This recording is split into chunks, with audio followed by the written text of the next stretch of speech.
जब आपको फंड दिया जाता है, जब आपको एजेंडा दिया जाता है, जब आप टारगेटिंग किलिंग पर आते हैं, जब आप किसी की सोशल लिंचिंग पर आते हैं, जब आप मीडिया का इस्तेमाल करते हैं, सोशल मीडिया का, और किसी की बढ़ाई और किसी की माइनस चीजों को ज्यादा दिखाने के लिए कोशिश करते हैं, मुझे लगता है स्याह सफेद दोनों पक्ष होता है। तो आप जब चाइना की प्रोपेगेंडा को अप करते हैं, भारत को लगातार घेरने की कोशिश करते हैं, भारत जहां घिर नहीं रहा है, फिंगर 4 फिंगर 5 पर भारत का कब्जा था, और लगातार आप ऐसी दलीलें देते हैं कि फिंगर 4 और फिंगर 5 आपके कब्जे में नहीं है, तो आपको नहीं लगता कि आप भारत तो के आप देखिए, मेरा लोकतांत्रिक ये तरीके कहना को है, डीमिंग कर ऐसा रहे है हैं? ना, नहीं, वो उसके लिए सुनिए पत्रकारिता उसके लिए सरकार के का पास अपना, सर्टिफिकेट आपको कुछ भी कहने श्रीकांत की जी, हाँ, श्रीकांत जी, सरकार के पास अपना भी प्रचार माध्यम है, बहुत स्ट्रांग प्रचार माध्यम है, दूरदर्शन है, रेडियो है, सब कुछ है, जो एक प्रकार से वो जो वहां जो कुछ भी सरकार कहती है वही चलता है मोटे तौर पर। हालांकि चलना नहीं चाहिए, ये मैं नहीं कह रहा हूं, लेकिन चलता है, प्रयोग में यही है। तो सरकार ये काम कर सकती थी, सरकार कह सकती थी कि भाई ये पत्रकार जो बोल रहे हैं वो देखिए अनर्गल बात बोल रहे हैं, फैक्ट से काफी दूर हैं।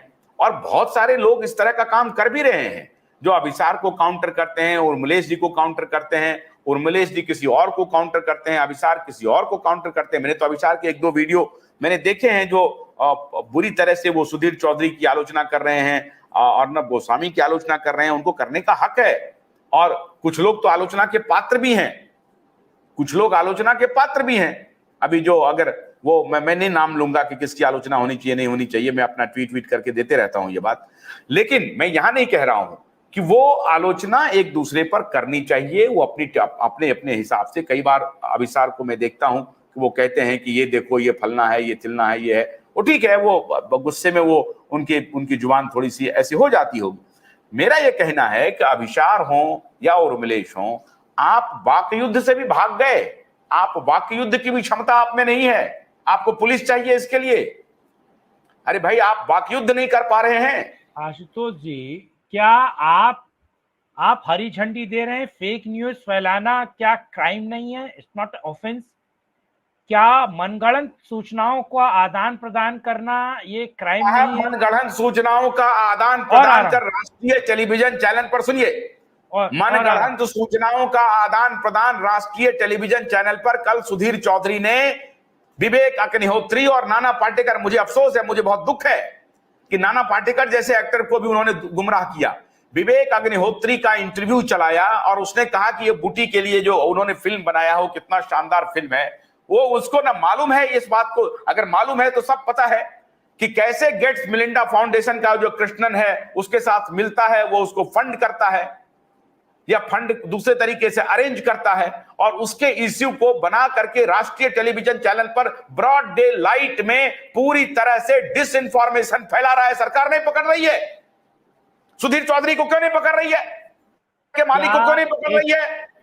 अरे जिसके ऊपर पूरी दुनिया में, सुनिए, एलन मस्क के एक ट्वीट ने 80 मिलियन व्यूअरशिप क्रॉस कर गया, 80 मिलियन व्यूअरशिप एलन मस्क का वो ट्वीट, और इस बिल गेट्स के खिलाफ एलन मस्क का ट्वीट।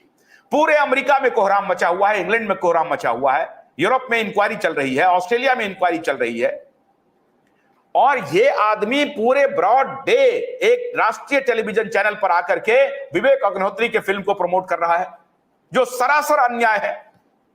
बताइए आप। तो मैं ये नहीं, मैं उसको जस्टिफाई नहीं कर रहा हूं, लेकिन क्या आप जस्टिफाई कर रहे हैं अभिसार शर्मा जो 7 वर्ष की एक मासूम के साथ रेप होता है, उसको अगवा किया जाता है, उसकी हत्या होती है, वो उसकी रेप की खबर चला देते हैं, फिर सामूहिक दुष्कर्म की खबर चला देते हैं, और उसके बाद वो माफी भी नहीं मांगते जब उनकी नौकरी चली जाती है और तमाम तरह के आरोप लगते हैं। तो क्या आप उन्हें जस्टिफाई कर रहे हैं? मैं कह रहा हूं सुधीर चौधरी को भी जस्टिफाई नहीं करना चाहिए, और अभिसार और उर्मिलेश जैसे लोग जो पत्रकारिता का सर्टिफिकेट लेकर पत्रकारिता का दमन कर रहे हैं और लगातार पत्रकारिता को कलंकित कर रहे हैं, तो क्या, देखिए मेरा मानना है, आप मेरे पास 2 चश्मे नहीं होने चाहिए। सुनिए ना, श्रीकांत जी, सुधीर चौधरी ने इंटरव्यू लिया, मैंने तो ये नहीं कहा कि पुलिस कंप्लेन करते हैं, ये करते हैं, हम बैकआउट कर रहे हैं, अपने तरीके से उनका खंडन कर रहे हैं, उनकी आलोचना कर रहे हैं, हम अब तर्क जनता के सामने रख रहे हैं। जनता अगर मानेगी कि हमारे तर्क में दम है तो जनता हमें स्वीकार करेगी। मेरे कहने का मतलब है कि मैं ये नहीं कह रहा हूं कि सुधीर चौधरी के खिलाफ जो FIR कर दीजिए, उनको गिरफ्तार कीजिए, मैं ये नहीं कह रहा हूं। यही मैं कह रहा हूं कि अगर अभिसार शर्मा ने कोई गलती की है या कुछ आपको लगता है कि वो कहीं ना कहीं उनका साठ गांठ है, जो भी है, तो आप तर्क से उनको काटिए ना। पुलिस भेजने की क्या आवश्यकता है? Are we making India a police state? ये मैं कह रहा हूं आपको। तो क्या हम लॉ के अनुसार, और दूसरी चीज देखिए, मैं बताऊं आपको, पुराने जमाने में लोग नजदीक का